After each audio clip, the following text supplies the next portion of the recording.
গাইবান্ধায় শীতের পোশাক বিক্রি করতে ব্যস্ত সময় পার করছে বিক্রেতারা। গাইবান্ধা জেলা প্রতিনিধি রোমান আকন্দের পাঠানো তথ্যে থাকছে বিস্তারিত। কুয়াশার চাদর মুড়িয়ে ধেয়ে আসছে শীত।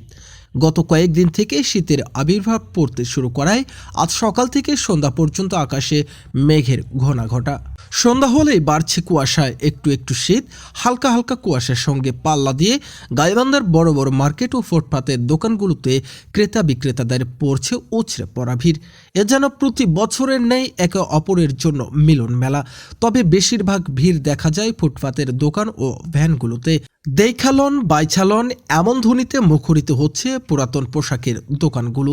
গাইবান্ধা শহরের কাচারি বাজার স্বাধীনতা প্রাঙ্গণের সামনে চৌধুরী শপিং কমপ্লেক্সের সামনের এলাকা ঘুরে দেখা যায় ফুটপাত ও মার্কেটগুলোতে দেশি বিদেশি সোয়েটার, ব্লেজার, ট্রাউজার, জ্যাকেট, উলের পোশাক, চাদর, মাফলার, বিভিন্ন রকমের টুপি সহ নানা ধরনের শীত বস্ত্রের বিশাল সমারোহ।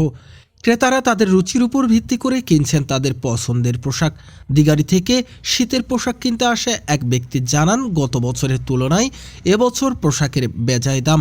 এমন অবস্থা চলতে থাকলে নিম্ন আয়ের লোকজন শীতের পোশাক ক্রয়ের ক্ষমতা হারাবে।